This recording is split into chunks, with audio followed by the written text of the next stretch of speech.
and judge yourselves unworthy.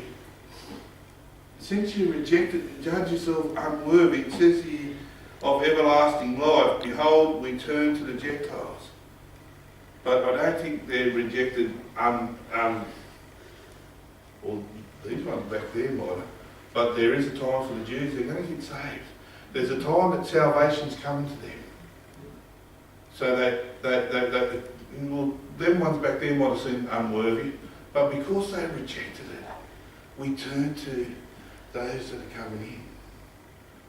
God, can you hear what I'm trying to say? We've got to do something. We can't be comfortable in church.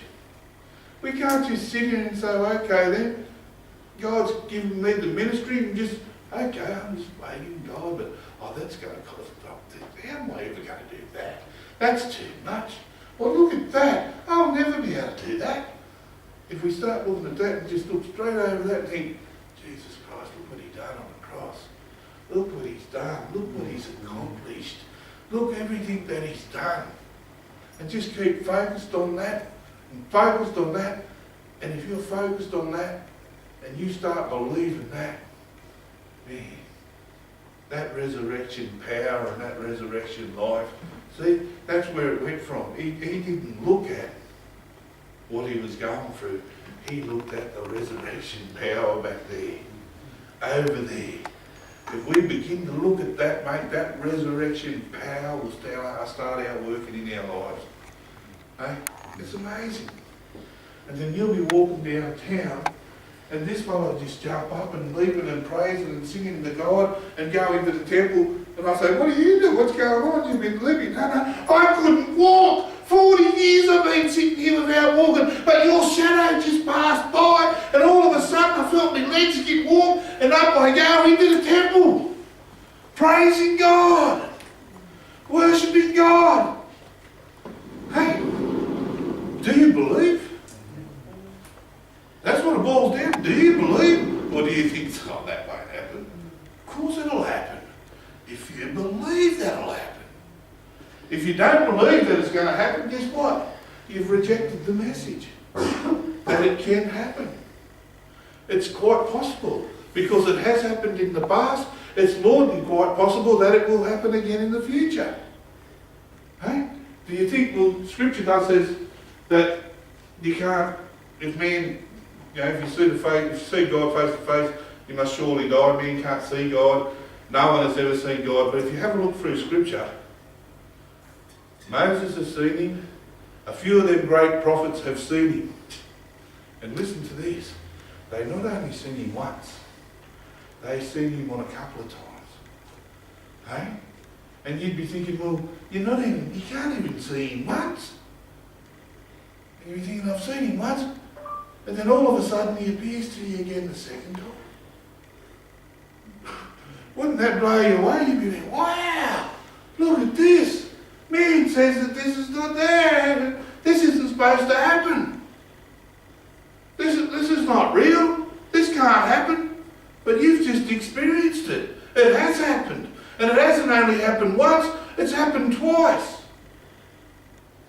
And we know that though. That's something that God says in His Word if that happens. But I believe it's the natural man can't see. It's the spiritual man that can see Him. You've got to learn to live and walk in your spirit, and then you can see Him.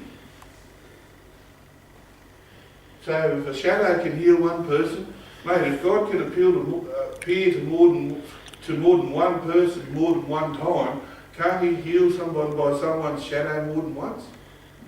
Is what I'm really saying. I'm telling you something that we think is impossible, that God would appear to me.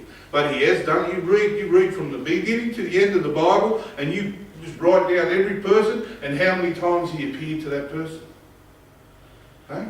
In Scripture, it's all there. It's there. I wouldn't say it if it wasn't there.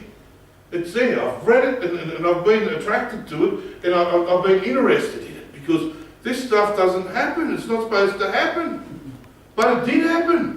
Me walking past somebody and getting healed by my shadow, it's not supposed to happen. I'm supposed to be the big sparrow and lay my hands on them and make them whole. It doesn't have to be like that all the time. can be my shadow. The Bible tells us that. But it also told us today, do you believe? Do you believe? Do you believe? Sometimes I probably think I believe too much, but I'm starting to believe more. I was there one time, I was doing changing giving service to me old XB that I had, and the spark plugs mustn't have been moved back for years. I couldn't get them, I was there, I couldn't get them. And I was there, and I'd say, okay. And I'd say this great big holy prayer over the motor, bit of CRC. This was before I left Narrabri, so I was still younger than 3.5 years in the Lord, because that's when I left. And I'd go, and it wouldn't budge. They wouldn't budge, and I'd be there praying, and I'm getting frustrated, and I'm praying, and I believe in God, and I'm saying, yeah, it's going to work this time, God, I know. And no. And it just frustrated me too much. I was, why? And you know what God said to me? Because I am the potter, and you are the clay. And I dropped down on my knees, and I raised my head. I didn't care who seen me on my knees, and I raised my hands to God, and I said, Father, I am never going to ask you why again. I now know the answer. He's the potter, and I am the clay. It's happened because he's making me and moulding me into who he wants me to be, and that's the image of his own Son, Jesus Christ. Hey? Amazing. He's a great God. Sam's not here. Jada's not here. Lily's not here. She's not here anyway.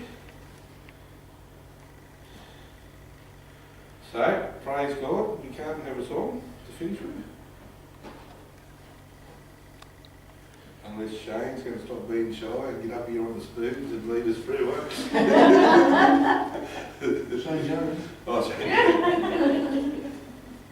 Now, praise God. The main thing today is believe.